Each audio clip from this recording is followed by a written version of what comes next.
네, 오늘 내용은 이 바울 목사님이 이 유럽 지역을 향해 복음을 전하러 나가서 특별히 유럽의 그리스 지역의 여러 도시를 다니면서 복음을 전할 때, 지금은 이 아덴이라고 되어 있습니다만 이 아테네라는 곳에서 복음을 전할 때 일입니다.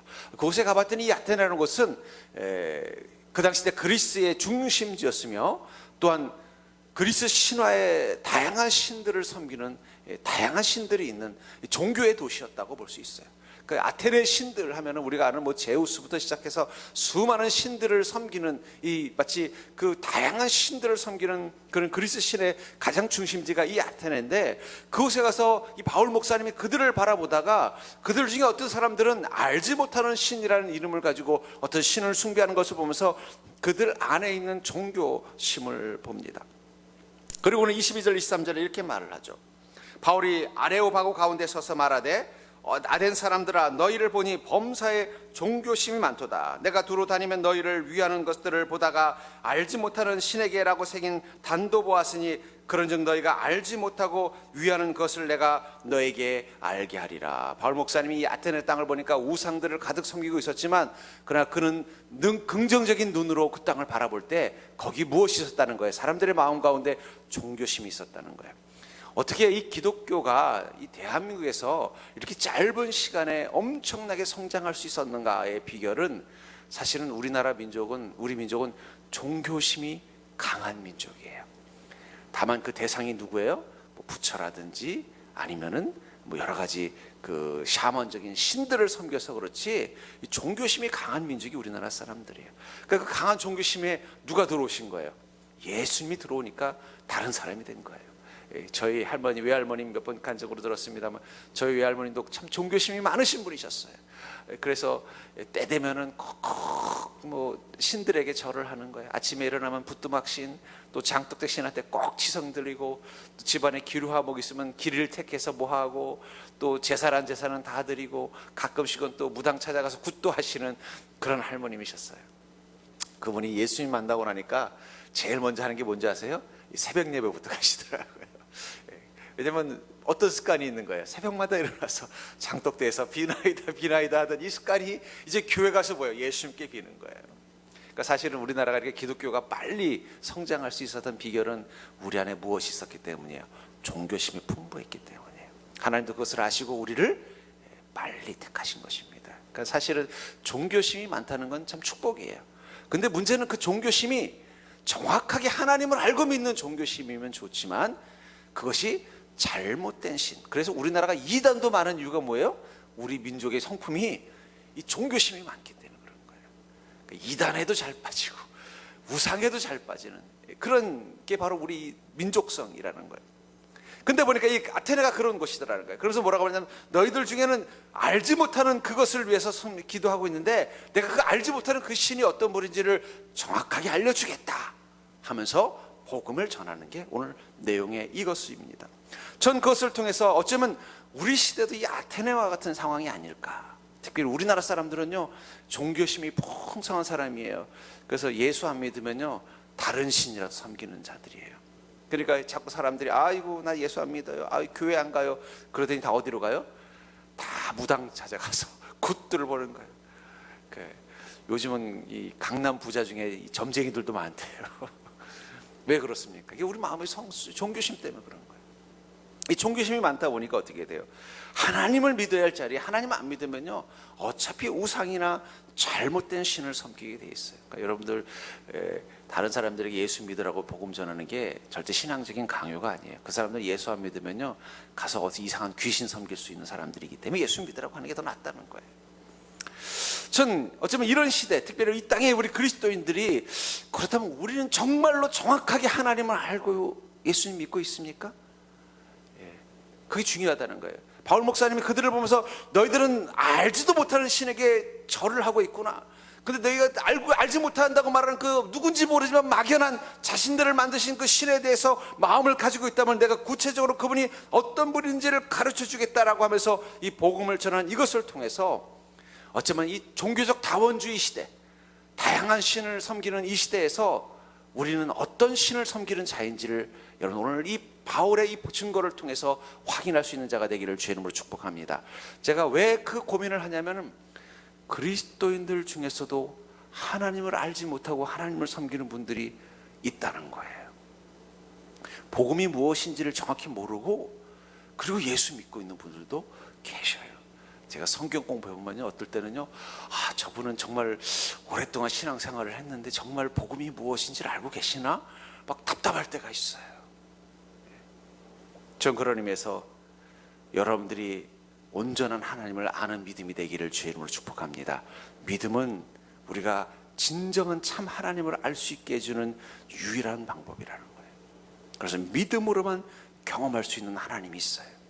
그 믿음을 통해서 여러분들이 하나님을 경험해야만 정말로 진짜 하나님, 참신이 누군지를 알고 그분을 온전히 경배하는 삶을 살 수 있다는 것입니다. 저는 이 오늘 바울 목사님이 이 누군지도 알지 못하는 신을 섬기고 있는 이 아테네 사람들에게 참신이 누군지를 가르쳐주는 이 내용을 통해서 우리가 믿는 하나님이 어떤 분인지를 여러분들이 정확히 알고 그 아는 그분을 온전히 믿는 자가 될 수 있기를 주의 이름으로 축복합니다. 하나님을 온전히 알아야 하나님을 온전히 섬길 수 있는 거예요. 하나님이 어떤 분인지를 바로 아는 믿음을 가져야 우리의 믿음이 제대로 된 믿음으로 살아갈 수 있다는 것입니다. 하다못해 기계도 그 기계가 어떻게 사용되는지를 알아야 제대로 쓸 수 있는 것처럼 하나님도 마찬가지라는 거예요. 하나님이 어떤 분인지를 알아야 된다는 거예요. 그렇다면 우리가 믿음으로만 경험할 수 있는 참 하나님, 특별히 믿음을 통해서 우리가 반드시 알고 있어야 되는 그 하나님이 어떤 분인지를 오늘 본문을 통해서 우리에게 말씀해 주시는데, 그 하나님 구체적으로 어떤 것이냐? 먼저 믿음은 하나님의 사랑에 반응하는 것이라는 거예요. 다시 말해서 여러분들, 우리가 만난 하나님은 우리를 향해서 사랑을 주신 하나님이라는 것입니다.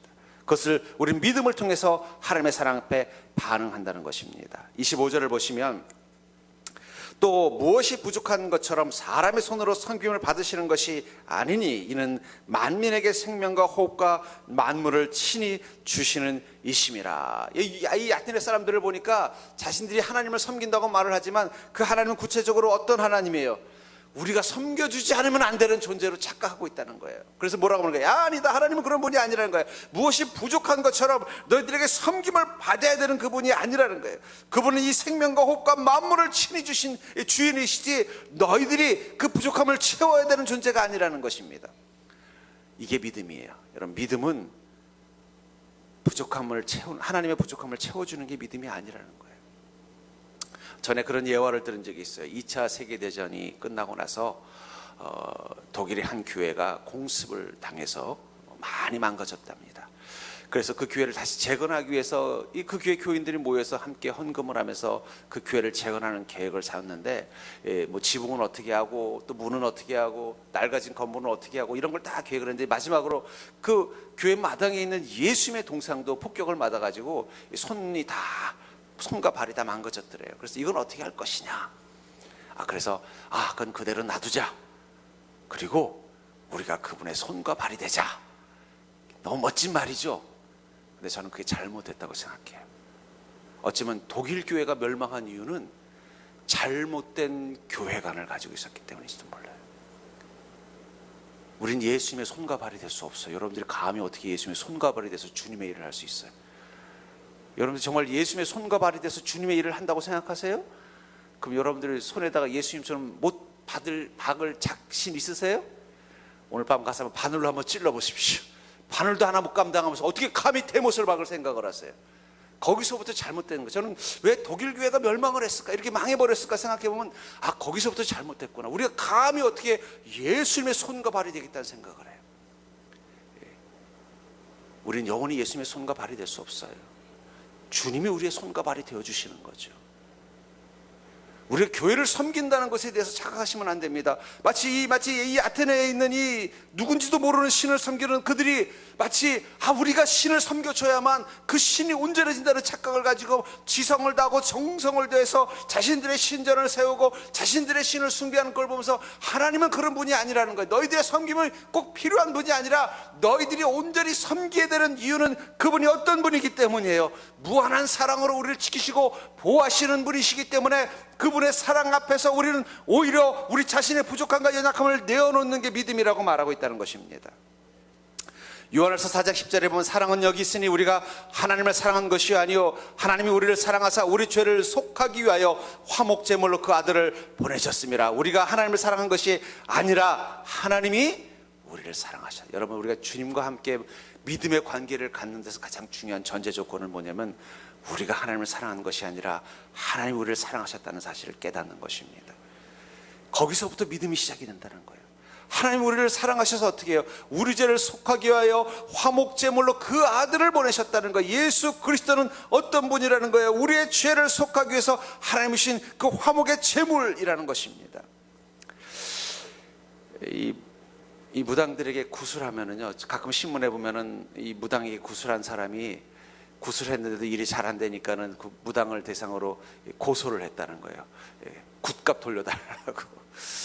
저는 그 말을 보면서 그 말도 일리가 있다고 생각해요. 그 사람이 구술한 이유는 뭐예요? 그 귀신의 힘을 빌려서 자기 문제를 해결하고 싶은 거잖아요. 그래서 무당을 통해서 구술했는데 해결이 안 됐으니까 당연히 어떻게 돼요? 돌려받아야죠. 근데 문제는 우리 그리스도인도 그런 마음 가지고 하나님 믿고 있지는 않습니까? 내가 기도했으면 하나님 응답 주셔야지, 안 해주셨으면 지난번에 했던 헌금 돌려주세요, 이러신 분이 있을지도 모르겠어요. 아니, 내가 그렇게 열심히 주님 섬겼는데 우리 가정이 왜 이게 이 모양 이 꼴이에요? 하나님, 내가 지금까지 믿음 생활한 거 다 돌려주십시오. 여러분들, 그런 그리스도인은 없어요. 왜 그렇습니까? 우리는 이미 예수 그리스도를 통해서 감히 감당할 수 없는 하나님의 큰 사랑의 빚을 진 자라는 것을 알기 때문이에요. 때로는 우리 인생 가운데 아무 은혜와 능력도 주지 않는 하나님을 경험할 때가 있습니다. 하나님이 우리를 늘 사랑해 주시면 얼마나 감사하겠어요. 하나님 우리를 사랑하시는 그 방식이 우리 인생의 문제들을 다 해결해 주신다면 얼마나 좋겠어요. 기도만 하면 막 다 응답이 되고, 가정의 문제도 철철 다 풀리고, 하는 일도 막 다 대박이 나고, 얼마나 좋겠어요. 근데 하나님 늘 그러시나요? 하나님 꼭 그러시나요? 그렇지 않을 때도 있다는 거예요. 그럴 때 여러분들은 어떻게 하나님 앞에 반응하십니까? 하나님 왜 저만 힘들게 하세요? 하나님 왜 저만 미워하세요? 이 아들들을 키워보거나 딸들을 키운 부모들은 알잖아요. 자식이 여럿이면요, 그 중에 하나는요, 엄마 아빠에게 불만이 많은 자식이 있어요. 그 뭐라고 말해요? 엄마는 맨날 형만 사랑했지 난 안 사랑했잖아. 엄마는 맨날 언니만 잘해주지 난 해준 게 뭐가 있어. 그러면 부모는 정말 속상해요. 왜냐하면 한 번도 그 부모는 자식을 차별하는 마음으로 사랑해 본 적이 없어요. 없어요. 그런 적 없는데 자식은 그걸 차별이라고 생각하더라. 하나님이 우리를 사랑하실 때 감히 우리가 거기에 대가를 요구할 만한 그런 사랑이 아니라 어떤 사랑을 하셨다는 거예요. 예수 그리스도의 십자가를 통해서 하나님께서 우리를 완전히 사랑하셨다는 거예요. 그러니까 여러분, 예수 그리스도의 십자가는 여러분들에게 차용증과 같은 겁니다. 십자가만 볼 때마다 뭘 생각해요? 내가 갚을 수 없는 큰 사랑 빚을 주님 앞에 졌다는 것을 깨닫는 게 빚이라는 거예요. 그러니까 그 주님이 나에게 그 예수 그리스도의 십자가의 사랑 말고 또 다른 것을 옵션으로 주지 않았다고 해서 우리가 불평할 이유가 없어요. 왜냐하면 그것만으로도 우리는 충분히 빚을 졌기 때문이에요. 만약에 여러분들이 어떤 어려운 사람을 우연히 알게 됐다고 한번 가정해 볼게요. 정말 가정이 어렵고 생활이 어렵고 막 삶이 어려워서 너무 불쌍해서 그 사람을 데려다가 자기가 양자로 삼아서 뭐 정말 자기 아들들보다 더 정성껏 돌봐줘서 공부 다 시키고 다 했어요. 다 해가지고 대학까지 보내고 나중에 시집장가도 다 보내주고, 시집장가 갈 때 그래도 뭐 집은 못 사줘도 하다못해 전세라도 하라고 또 은행에 대출해가지고 다 해줬더니 그 사람이 나중에 와가지고 자기를 왜 친아들보다 안 사랑해줬냐고, 이런 거 왜 안 해줬냐고 만약에 고소하고 고발했다고 한번 가정해 볼게요. 그럼 어떤 마음이 들까요? 우리가 하는 말이죠. 머리가 먼 것은 잘해줄 필요 없다. 왜 그렇습니까? 내 자식도 아니고 버려진 코아를 불쌍해서 집에다 데려다가 정성껏 씻기고 입히고 먹이고 해서 학교 다 보내서 대학 졸업시키고 시집장가까지 다 보내줬으면 그거보다 더 큰 사랑이 어디 있어요. 근데 와가지고는 자기도 재산 달라고 하면서 자기 친아들하고 같이 막 고발해가지고 뭐 그냥 막 모함을 하고 막 이랬다면은 그게 얼마나 큰 충격이 되겠냐는 거예요. 때로는 하나님께서 우리 인생 가운데 어떠한 은혜도 보여주지 않을 때가 있습니다. 그때 나는 정말 하나님을 믿는 믿음을 가지고 있는가를 확인할 수 있다는 거예요. 이미 우리는 예수 그리스도의 십자가라는 그 차용증 앞에서 더 이상 감당할 수 없는 큰 빚을 주님 앞에 진찰한 것을 깨닫는 게 믿음이에요. 그것이 우리 안에서 나 같은 죄인을 하나님이 이렇게 구원하셔서 나에게 이런 은혜를 주셨구나, 그것 위에 다른 것을 주지 않았다고 내가 불평하고 원망할 자격이 내가 없구나, 이걸 깨닫게 만들어주는 게 믿음이에요. 그래서 어떻게 돼요? 감사할 수밖에 없는 것입니다. 여러분들 세상을 살면서 때로는 하나님이 내 인생 가운데 침묵할 때가 있을 거예요. 저는 그때 여러분들이 원망하지 않는 자가 되기를 주의 이름으로 축복합니다. 하나님이 왜 욥을 의인이라고 말했냐면 그는 자기 인생의 어려움, 다시 말해서 하나님의 은혜가 공급이 끊어졌을 때 어떻게 했다고 말하고 있어요? 입술로 범죄하지 않았다. 입술로 범죄하지 않았다는 거예요. 입술로만 범죄하지 않은 게 아닙니다. 그럼 생활로도 범죄하지 않았어요. 전 그런 의미에서 여러분들 믿음을 갖는다는 것은 하나님의 사랑 앞에 반응하는 거예요. 때로는 여러분들 하나님의 응답이 없는 시간을 힘겹게 통과해야 될 때가 있어요.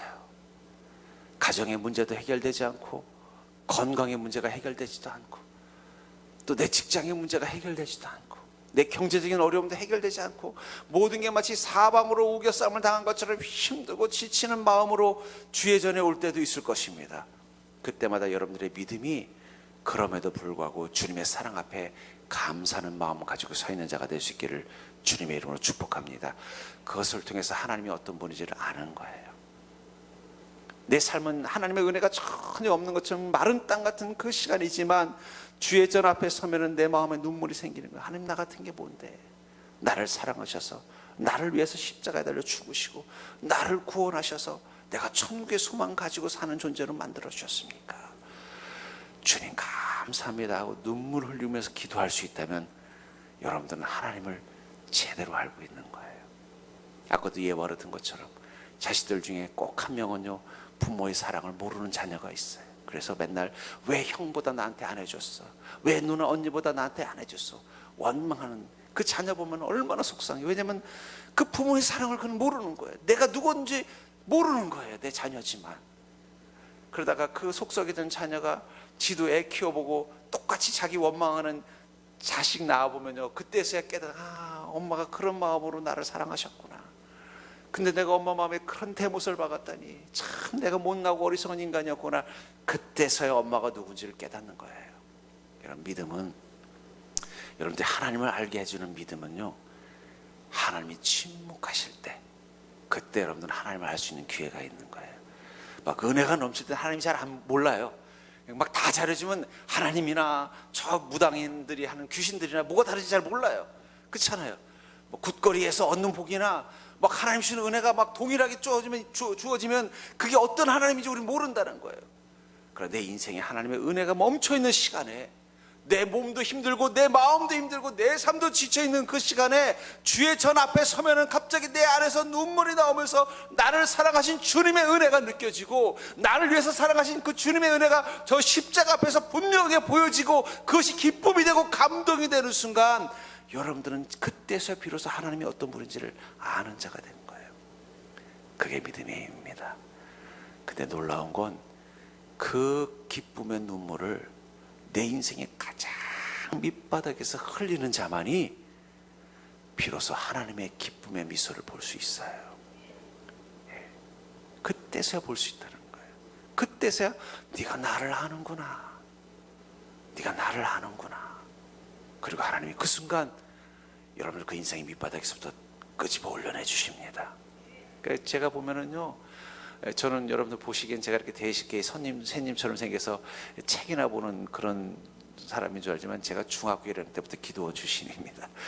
제가 저희 어머님이 기도원에서 직원으로 계셨던 분이라 제가 중학교 1학년 때부터 방학 때마다 어머니 따라서 매일 기도원에 가서 살았어요.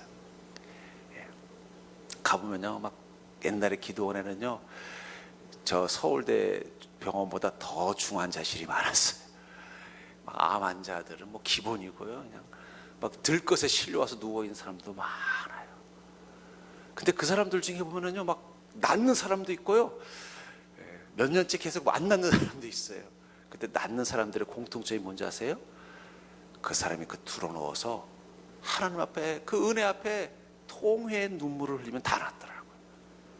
그 안에 누워가지고 막 엉엉 울면서 막 하나님의 그 사랑 앞에 기뻐하고 감격하고 막 감동해서 들것에 누워서 꼼짝도 못하는 사람이 거기서 막 방바닥을 손으로 두드리면서 막 찬양을 하고 눈물을 흘리고 막 그러고 나면요, 나서요.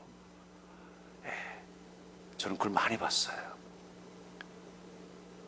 다시 말해서 자기 인생의 가장 밑바닥 속에서도 그 하나님이 나를 무한히 사랑하시는 그 사랑의 하나님인 것이 믿어지는 그 순간, 그때부터 하나님을 아는 자로 그 믿음의 힘이 나를 그 절망으로부터 끄집어 올려주는 능력이 되는 것을 경험하게 되더라고요.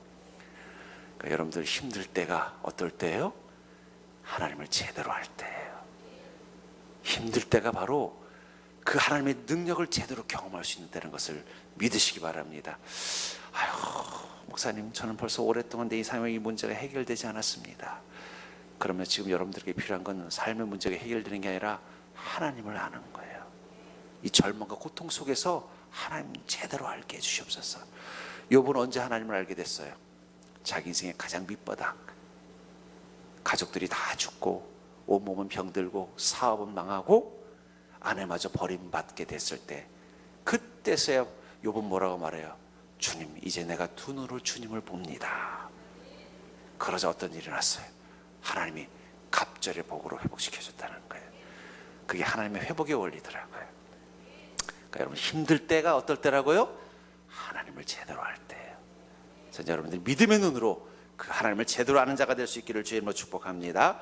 두 번째로, 믿음은 늘 함께 계신 하나님을 경험하게 한다는 거. 우리가 믿음을 가지고 있어야 늘 함께 계신 하나님을 경험하는, 하나님이 어떤 분이냐, 나와 늘 함께 계신 하나님이라는 것을 알게 된다는 것입니다. 26절부터 28절을 보시면, 인류의 모든 족속을 한 혈통으로 만드사 온 땅에 살게 하시고 그들의 연대를 정하시며 거주의 경계를 한정하셨으니 이는 사람으로 혹 하나님을 더듬어 찾아 발견하게 하려 하심이로되 그는 우리 각 사람에게서 멀리 계시지 아니하도다. 우리가 그를 힘입어 살며 기동하며 존재하느니라. 너희 시인 중 어떤 사람들의 말과 같이 우리가 그의 소생이니라. 여기 하나님께서 인간들을 만드신 그 창조를 뭐라고 말하고 있어요?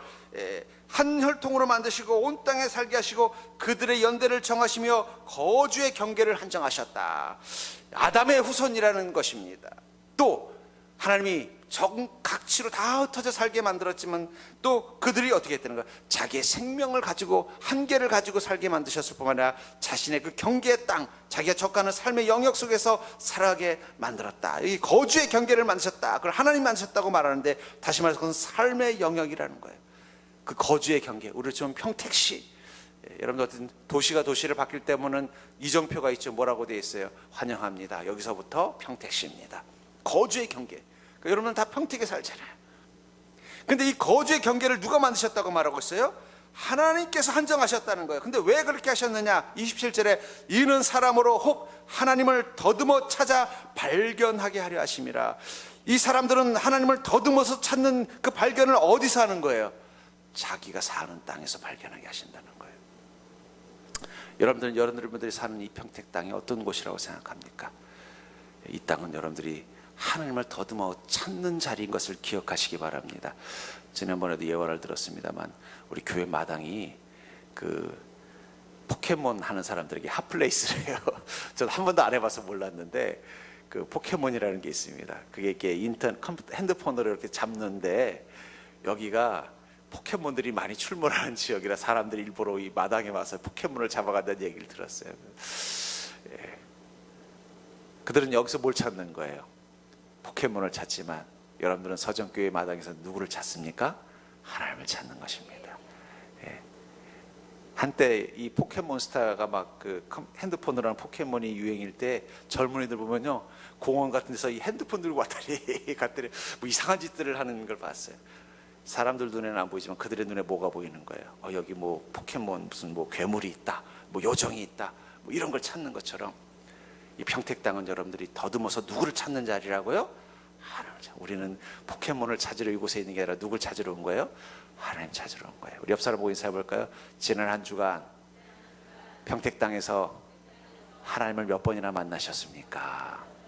그러니까 여러분, 우리 인생은, 그리스도인의 이 땅의 인생은요, 더듬어서 하나님 찾는 시간이에요.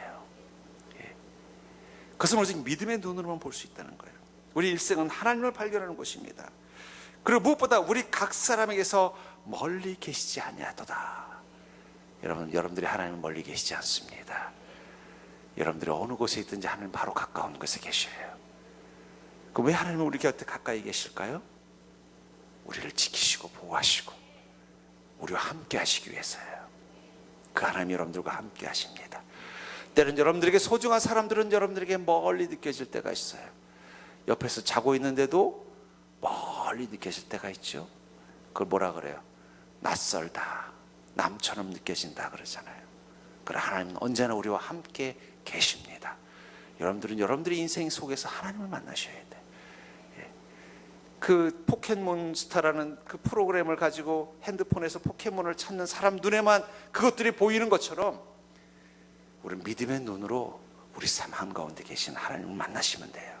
그분을 만나셔서 그분과 함께하면 그 속에서 우리는 그분의 능력을 만납니다. 바로 그런 인생을 살아왔던 대표적인 인물 중에 하나가 바로 이 바울 목사님이에요.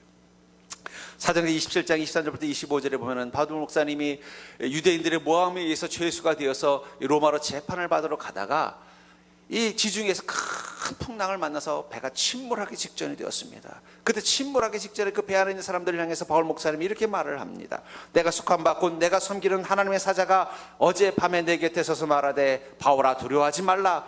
내가 가이사 앞에 서야 하겠고 또 하나님께서 너와 함께 항의하는 자를 다 내게 주셨다 하였으니 그러므로 여러분이 안심하라. 나는 내게 말씀하신 그대로 되리라고 하나님을 믿노라. 바울 목사님은 늘 마음의 평안과 기쁨과 감사가 넘쳤던 것은 그분은 어느 곳에 있든지 누구를 더듬어 찾을 수 있는 믿음의 눈을 가졌기 때문이에요. 하나님을 더듬어 찾을 수 있는 믿음의 눈을 가진 거예요. 배가 지금 풍랑을 만나서 막 침몰하기 직전, 쓰러지기 직전인데도 그곳에서 믿음의 눈으로 누구를 본 겁니까? 하나님을 본 거예요. 지금 저 일본의 유람선에 지금 뭐 코로나 바이러스 때문에 뭐 수천 명이 꼼짝 못하고 갇혀 있다고 하는데 아마 그 배 안에도 그리스도인들이 있을 것입니다. 그들은 그곳에서 더듬어 누구를 찾을까요? 하나님을 찾을 겁니다. 하나님을 찾는 자는 하나님이 지켜주실 줄 믿습니다. 바울 목사님은 그걸 고백하는 거예요. 나는 풍랑이 아니라 풍랑의 할아버지를, 뭐 코로나 바이러스가 아니라 무슨 패스트를 만나도 난 두려워하지 않는 것은 내 인생의 파도 한가운데서 누구를 더듬어 찾을 수 있는 믿음의 눈이 있기 때문이에요. 하나님을 더듬어 찾을 수 있는 믿음의 눈을 뜨고 보니까 하나님이 풍랑 한가운데, 이 배 한가운데서 나와 함께 계셨고 하나님이 함께 계시면서 내게 뭐라고 말씀하셨다는 거예요? 바울아 두려워하지 말라. 여러분들의 인생의 그 파도 가운데서 믿음의 눈을 떠야 되는 이유는 무엇입니까? 하나님을 더듬어 찾으면 하나님 우리에게 뭐라고 말씀하신다는 거예요? 두려워하지 말아라. 너 인생의 문제 두려워하지 말아라. 그리고 더불어 뭐라고 말씀하니까 나는 너의 인생의 모든 플랜을 다 가지고 있다는 거예요. 바울아 두려워하지 말라. 내가 가이사 앞에 서야 하겠고 너는 반드시 로마에 가서 로마 황제 앞에 서야 할 것이다. 그게 내가 너에게 준 사명인 것이라. 그리고 또 하나님께서 너와 함께 항해하는 자를 다 내게 주셨다. 너와 함께하는 이 사람들도 내가 너를 통해서 예수님을 만날 수 있도록 만들기 위해서 그들의 생명도 내가 지켜주겠다고 하나님이 약속하셨다는 거예요. 그 하나님의 계획을 보는 순간 바울 목사님의 평안이 오는 거예요. 나는 안 죽겠구나. 왜 안 죽어요? 하나님의 계획이 어디까지 있는 거예요? 로마까지 가도록 되어져 있고 여러분들도 안 죽을 겁니다. 왜냐하면 하나님의 계획이 뭐예요? 다 여러분들도 나에게 주셨다고 약속하셨기 때문이에요. 여러분, 우리가 하나님의 계획을 아는 건 그래서 중요합니다. 하나님의 뜻과 계획이 여러분들의 인생 가운데 있다면요, 하나님은 그것이 반드시 이루어지도록 여러분들을 사용하실 것입니다. 하나님 반드시 이루어지도록 여러분들을 사용하신다면 누가 방해하겠어요? 누가 회방하겠어요? 하나님의 요셉을 크게 쓰시려고 결심하니까 누구도 막을 수 없는 거 아니에요. 보디발 장군의 아내가 모함을 해도 막을 수 없고요, 형제들이 핍박을 해도 막을 수 없고 왕의 감옥에 가둬도 막을 수 없다는 거예요. 왜냐하면 하나님의 계획은 이미 그와 함께하고 있기 때문이에요. 여러분들은 하나님이 왜 여러분들과 함께 하실까요? 그래서 하나님이 여러분들의 인생을 쓰기로 결정하셨기 때문입니다. 그 결정대로 하나님은 하실 겁니다. 그러니까 여러분들 걱정할 필요 없어요. 하나님의 계획이 이제 그만 널 데려가겠다는 계획만 아니면 돼요. 그건 어쩔 수 없어요. 왜냐하면 주님이 데려가기로 결정하셨으면 순종해야죠. 그렇잖아요. 하나님께서 에녹을 데려가기로 결정하셨으니까 그걸 데려가시면 그건 어쩔 수 없는 거예요. 그러나 그게 아니라 다른 계획을 가지고 있다면요, 여러분 걱정할 필요 없어요. 하나님 반드시 그 계획대로 여러분들이 되도록 만들 것입니다. 그러니까 여러분들의 인생은 하나님의 계획 가운데 있다는 걸 기억하십시오. 저도 때로는 인생에 길을 잃어버릴 때가 있어요. 어떻게 해야 되나 고민될 때가 있어요. 그럼 저는 질문을 바꿉니다. 어떻게 해야 되나가 아니라 하나님의 계획이 무엇일까? 그게 정답이거든요. 이런 때는 여러분들의 인생에 대해서 길을 잃어버렸을 때, 방향을 잃어버렸을 때, 막막할 때 어떻게 해야 되나 질문하지 마십시오. 나 어떻게 해야 되지? 그게 아니라 중요한 건 뭐라고요? 하나님의 계획이 무엇일까? 그게 중요한 거예요. 그럼 하나님께서 나와 함께 계신 그 주님을 믿음의 눈으로 찾으면요, 하나님의 계획이 보이기 시작하는 거예요. 아마 어쩌면 바울도 그 풍랑 가운데서 무엇을 떠올렸을까요? 하나님의 계획이 무엇이길래 나를 이 풍랑 가운데 경험하게 하실까? 내가 그냥 이곳에서 이렇게 죽게 만들게 하나님의 계획이실까? 근데 성령이 뭐라고 말씀하시나? 아니, 나의 계획은 너를 로마에 가서 로마의 황제 앞에 서서 복음을 전하게 하고, 그뿐만 아니라 로마에 있는 그리스도인들에게도 다시 한번 네가 복음을 전하게 하기 위해서 너를 이 파도를 지나가게 하는 거야. 그리고 여기 있는 이 사람들 다 네가 복음을 전해야 될 대상이다. 하나님의 사자 성령님이 그 마음을 주시는 순간 바울 목사님의 두려움은 다 사라졌어요. 요즘 유행하는 말 중에 그런 말이 있다며, 아들아 너에게 계획이 다 있구나. 여러분들 기뻐하십시오. 하나님의 계획이 다 있으십니다. 여러분들 인생을 향한 계획이 다 있으시다는 거예요. 중요한 건 뭐예요? 그 계획을 우리가 믿고 알고 그 계획을 따라가면 돼요. 그러니까 믿음의 눈은 무엇을 보게 해주는 거예요? 내 인생에 함께 계신 하나님과 그 하나님의 계획을 보게 해주는 거예요. 그게 보이면요, 순종하면서 가면 되는 것입니다. 우리가 머리 생각 고민할 필요 없어요. 우리가 고민해야 될 머리는 뭐냐면 믿음의 눈으로 내 인생 가운데 계신 하나님을 찾는 데만 고민하시면 돼요. 찾고 나면은요, 그 계획하신 분께 나를 맡기고 가면 된다는 거예요. 그렇게 하나님은 우리 인생 가운데 함께 하시면서 능력이 되어주길 위해서 함께 하신다고 말하고 있던 거예요. 그래서 25절에 그러므로 여러분이 안심하라. 나는 내게 말씀하신 그대로 되리라고 하나님을 믿노라. 이런 믿음은 뭐예요? 하나님이 내게 말씀하신 그대로 내 인생 가운데 이루어질 것을 믿는 게 믿음입니다. 혹시 하나님께서 여러분들을 망하게 하겠다고 말씀하신 거 들으신 분 한번 손 들어 보십시오. 하나님께서 여러분들 영원히 아프고 고통받게 하겠다고 말씀하신 음성 들으신 분 손 들어 보십시오. 하나님 여러분들 맨날 눈물을 흘리면서 살도록 죽을 때까지 울다 살게 끝나게 하겠다고 말씀하신 음성 들으신 분 있으시면 손 들어 보십시오. 그럼 여러분들은 괴로울 이유가 전혀 없네요. 하나님 여러분들을 사랑하신다는 음성 들으신 분 한번 손 들어 보십시오. 하나님이 여러분들 축복하신다는 약속을 들으신 분 한번 손 들어 보십시오. 하나님께서 너의 그 문제와 아픔을 해결해 줄 거라고 약속하신 음성 들으신 분 한번 손 들어 보십시오. 기뻐하십시오. 하나님 여러분들에게 계획을 다 가지고 계십니다. 그렇다면 여러분, 우리가 걱정할 게 뭐 있어요? 나는 믿노라. 안심하라. 나는 내게 말씀하신 그대로 되리라고 하나님을 믿노라. 여러분, 그게 믿음입니다. 하나님 여러분들 죽을 거라고 말씀하셨다면 어쩔 수 없어요. 그러나 살 것이라고 말씀하셨다면 믿고 가십시오. 하나님 여러분들 망할 거라고 말씀하셨다면 어쩔 수 없습니다. 그러나 하나님 여러분들 복 주겠다고 하셨다면 그걸 믿고 그냥 가십시오. 하나님께서 너를 그 고통과 슬픔과 절망 속에서 영원히 헤어나지 못하게 할 거라고 말씀하셨다면 어쩔 수 없어요. 그러나 하나님 반드시 내가 그 고통으로부터 너의 눈물을 닦아주겠다고 말씀하셨다면 우실 필요 없다는 거예요. 우리는 그 믿음, 그 말씀 믿고 그냥 그대로 가기만 하면 되는 거예요. 저는 여러분들에게 하나님께서 말씀하신 그대로 이루어지는 것을 반드시 목격하는 자가 될 수 있기를 주의 이름으로 축복합니다. 그 믿음의 눈을 뜨고 가면 그것이 보이고 그 하나님이 어떤 분인지를 알게 된다는 거예요. 세 번째로, 믿음은 회개를 통해서 죄의 옷을 벗는 것입니다. 우리가 하나님을 알게 될 때 우리의 믿음은요, 하나님 앞에서 우리가 죄인인 것을 깨닫고 회개함으로 우리가 오랫동안 입고 있었던 이 죄의 옷을 벗어버리게 하는 게 믿음의 힘이라는 거예요. 30절부터 31절을 보시면, 알지 못하는 시대에는 하나님이 간과하셨거니와 이제는 어디든지 사람에게 다 명하사 회개하라 하셨으니 이는 정하신 사람으로 하여금 천하를 공의로 심판할 날을 작정하시고 이에 그를 죽은 자 가운데서 다시 살리신 것으로 모든 사람에게 믿을 만한 증거를 주셨음이니라 하시니라. 이제는 어디든지 뭐라고 말하고 있어요? 사람에게 다 명하사 회개하라. 예수 그리스도를 통해서 하나님이 어떤 분인지를 알게 되었을 때 그때 하나님 우리에게 무엇을 하라고 말씀하신다는 거예요? 회개하라. 왜 회개하라고 할까요? 회개는 바로 구원의 기초이기 때문입니다. 여러분 중에 집에서 하루 종일 쉬시다 오신 분도 있고 또 바깥에서 열심히 일하다 오신 분도 계실 것입니다.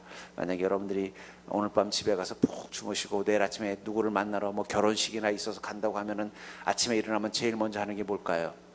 세수하고 화장하고 그 다음에는요 옷을 갈아입고 갈 것입니다. 그렇죠? 결혼식 가는데 집에서 입는 대충 입는 잠옷 입고 가시는 분은 없잖아요. 그러면 결혼식 갈 때 입는 옷 입으려면 먼저 해야 될 일이 뭐예요? 잠옷부터 벗고 가야죠. 그렇죠? 아무리 급하다고 그냥 잠옷 겉에다가 그냥 대충 입고 가지는 않잖아요. 마찬가지라는 거예요. 에베소 4장 22절부터 24절에 보면 너희는 유혹의 욕심을 따라 썩어지 않은 구습을 따르는 옛사람을 벗어버리고 오직 너희의 심령이 새롭게 되어 하나님을 따라 의와 진리의 거룩함으로 지으심을 받은 새 사람을 입으라. 여러분 우리가 새롭게 된다는 것을 성경은 뭐라고 말하고 있어요? 새 사람을 마치 옷을 입듯이 입는 것이다. 우리가 그 말씀과 진리를 따라서 새 사람을 입는 믿음의 삶을 살아가는 그 믿음의 옷을 입기 위해서는 그 전에 해야 될 일이 뭐라고 말하고 있습니까? 유혹의 욕심을 따라 썩어져가는 구습을 따르는 옛 사람을 벗어버려야 된다는 거예요. 회개는 바로 옛 사람을 벗어버리는 것입니다. 그리고 그것을 뭐라고 말하고 있어요? 구습, 습관이라는 건 무엇입니까? 오랫동안 익숙해진 게 습관이에요. 이 습관은 되게 중요한 거예요. 익숙해지는 것은 바꾸기가 쉽지 않아요. 익숙해지기도 어렵지만 익숙해지면 어떻게 돼요? 바꾸는 것도 쉽지 않습니다. 그게 습관이라는 거예요. 그러니까 죄도 오래되면은요 그냥 죄를 짓고 사는 게 편해요. 죄 가운데 사는 게 편해요. 익숙해지는 거예요. 왜 우리가 예수님을 알게 되고 예수님을 통해서 성령님과 동행하게 되고 성령님을 통해서 하나님의 말씀의 진리를 알게 됐음에도 불구하고 왜 우리가 새 사람을 옷 입고 새로운 인생을 살지 못하고 하나님이 약속하신 축복을 누리며 살지 못하는 이유는 뭐냐면 아직도 벗어버리지 못한 그 구습, 내 안에 죄와 욕망의 옷을 못 벗어서 그래요. 그걸 벗어야 새 사람을 입을 수 있어요. 근데 제가 보면요 우리 그리스도 중에는요 속에 들어가는 옛사람을 입고 있고 겉에만 살짝 외투 입듯이 새 사람을 입은 척하고 다니시는 분들이 계셔요. 그래서 변화가 일어나지 않는 거예요. 벗어버리고 회개를 통해서 벗어버리고 새 사람을 입어야 내 삶에 변화가 일어나는 거예요. 처음에는요 그게 이상해요. 그 담배를 끊는 분들이나 마약을 끊는 분들의 공통점이 뭐냐면 이 금단 증상이라고 그러더라고요. 담배를 특히 끊는 분들이 힘든 게 뭐냐면 늘 밥 먹고 한대, 또 잠시 화장실 가서 또 한대. 이게 막 10년 20년 습관이 돼 있잖아요. 그러니까 어떻게 돼요? 그렇게 안 하면은 이상한 거예요. 밥 먹고 나서 그냥 아무것도 안 하는 것 같이 느껴지는 거예요. 남들은 그냥 밥 먹고 그냥 커피 한 잔 마시고 그냥 그냥 가볍게 그냥 산책을 하거나 조금 졸거나 이래도 아무 문제 없는 그 시간이 자기 뭔가 바깥에 나가서 잿더리를 들고 뭔가 담배를 한 대 펴야만 되는 거예요. 하다못해 숟가락을 들더라도 이렇게 들어야 뭔가 안정감이 느껴지는. 그건 뭐예요? 그게 습관이라는 거예요. 근데 그것부터 깨트려져야 돼요. 그게 안 깨지면요 여전히 다시 돌아가게 돼요. 밥 먹었는데 여전히 그 잿더리 앞에서 담배를 피는 그 습관이 남아 있어가지고 그 자리에 가 있어야만 마음이 편해지면요 아무리 담배를 안 피더라도 다시 담배를 피게 돼요. 근데 어떻게 돼요? 이제는 거기 안 가도 이상하지 않은 거예요. 그냥 밥 먹고 나서 그냥 커피 한 잔 마시고 그냥 일을 해도 전혀 이상하지 않고 그게 자연스러워져야만 비로소 어떻게 된 거예요?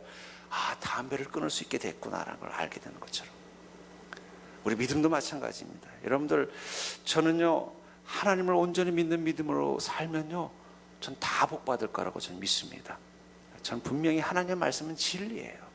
그 진리라는 건 그냥 추상적인 진리, 또 내세적인 진리가 아니라 성경은 끊임없이 주님의 그 축복을 내세적인 것이 아니라 통합적인 거라고 말씀하고 있다는 거예요. 하나님께서 굳이 죽은 다음에 천국 가는 것만을 구원이라고 말씀하셨다면, 여러분들 우리가 여기서 그냥 한번 예수님 쫙 믿고 구원 티켓 하나 받고 마음대로 살아도 된다는 구원파들과 뭐가 다르겠어요?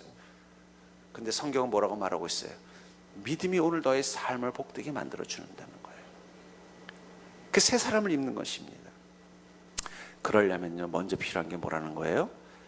회개를 통해서 옛사람을 벗어버리는 게 필요하다는 거예요. 성경에 그 많은 사람들이 회개의 과정을 거치지 않고 믿음의 삶을 산 자가 없습니다. 바울 목사님도 어떻게 돼요? 다메섹 도성에서 예수님을 만나고 나서 그 눈이 멀어 있는 그 시간 동안 무엇을 했을까요? 철저히 회개했더라. 그러니까 성령은요, 회개의 영입니다. 성령이 임하면 우리의 그 아직도 벗어버리지 못한 옛사람의 모습이 보이는 게 바로 성령님의 역사하심이에요.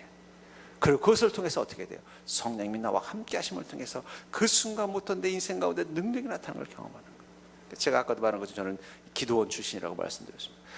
보면은요, 막 성령께서 강력하게 역사하면요, 막 회개의 눈물을 흘리는 분들이 많아요. 그러면 원장님들이 그러세요.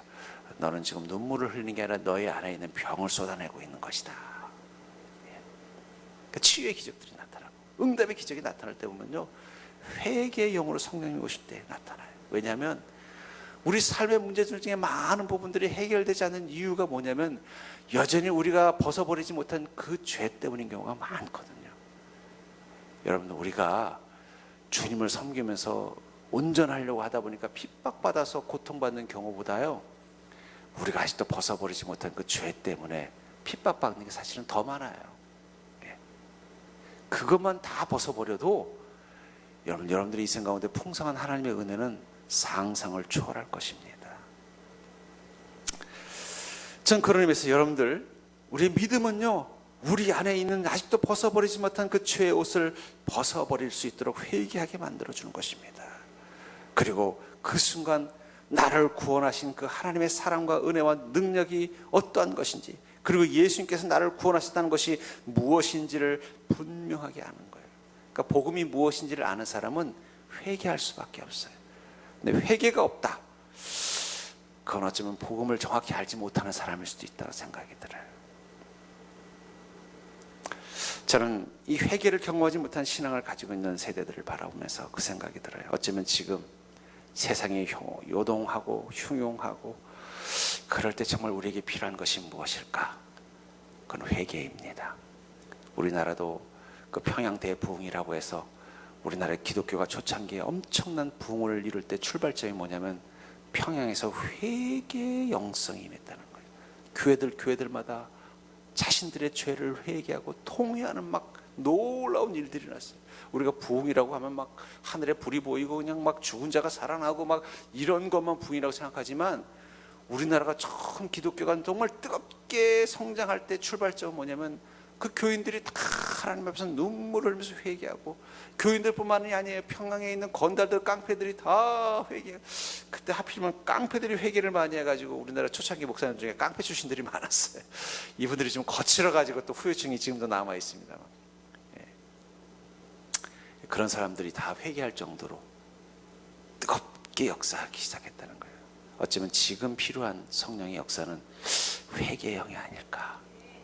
여러분들이 아직도 벗어버리지 않은 여러분들의 그 죄의 옷을 하나님께 눈물로 다 벗어버리고 나면, 그때 비로소 우리는 그 하나님의 은혜라는 새 옷을 입고 새로운 인생을 살게 될 때 비로소 우리와 함께 하시는 하나님이 어떤 분인지를 온전히 아는 믿음이 주는 그 큰 기쁨을 누리게 될 줄 믿습니다. 저는 어쩌면 이 바울 목사님이 이 아테네 사람들을 향해서 너희들이 하나님을 알지도 못하면서 하나님을 믿으려 하는구나, 이제 내가 그 하나님이 어떤 분인지를 가르쳐 주겠다고 말씀하신 이 말씀이 어쩌면 우리 시대 그리스도인에게도 지금 필요한 말씀이 아닐까 하는 생각이 들어요. 그렇다면 사랑하는 성도님들, 여러분들 정말 하나님을 잘 알고 믿고 계십니까? 여러분들의 믿음이 하나님을 선명하게 분명하게 알게 해주는 능력의 믿음이십니까? 여러분들이 하나님을 제대로 알아야, 하나님을 아는 믿음을 가지고 제대로 믿음 생활을 해야 비로소 그 믿음의 능력이 여러분들 삶 가운데 나타나는 기쁨을 누리게 될 줄 믿습니다. 전 여러분들이 거기서부터 시작하셨으면 좋겠어요. 하나님, 제가 지금 내 인생의 어려움과 이 문제 가운데 무엇을 해야 합니까? 기초부터 시작합시다. 내 믿음부터 바로 세웁시다. 바른 믿음을 통해서 하나님부터 바로 합시다. 나와 함께 계신 하나님 앞에서 내 자신을 바로 봅시다. 여전히 죄를 벗어버리지 못하고 어리석은 마음을 벗어버리지 못했던 나를 바로 봅시다. 그리고 그 하나님 앞에 회개의 눈물로 내 죄와 어리석음을 다 내어놓읍시다. 그리고 주님의 은혜와 사랑 앞에 온전한 믿음으로 고백해 봅시다. 거기서부터 다시 시작합시다. 그럼 여러분들, 하나님이 약속하신 그 은혜와 복은 자연스럽게 하나님의 계획 가운데서 이루어져 가는 것입니다. 여러분, 나무는요 자라려고 노력해서 자라는 게 아니에요. 씨앗이 땅에 심어지면 자연스럽게 햇살과 그 바람과 비와 땅의 영양분이 나무가 되게 만들고 열매가 되게 만드는 거예요. 회개는, 믿음은 바로 여러분들을 그 땅에 심는 것과 같습니다. 저는 여러분들이 거기서부터 시작하셨으면 좋겠어요. 너무 오랫동안 내가 주님을 알고 있지 못한 것처럼 느껴지는 믿음으로 살고 있다면, 내가 주님과 함께 동행한다고 말하지만 그 주님이 어떤 분인지 잘 모르겠다, 그 답답함과 괴로움 속에서 믿음 생활한다고 하지만 도대체 그 믿음의 능력과 은혜가 무엇인지를 모르고 살고 있다면 처음부터 다시 시작합시다. 길을 잃어버렸을 때 제일 좋은 방법은요, 잃어버린 자리로 돌아가서 거기서부터 다시 가는 거예요. 그런 의미에서 여러분들의 믿음을 다시 한번 회복하고 믿음을 다시 한번 점검하는 것부터 시작하십시오. 그게 가장 빠른 길입니다. 전 여러분들이 그런 지혜로 주님과 함께 다시 시작하는 자가 되기를 주의 이름으로 간절히 축복합니다.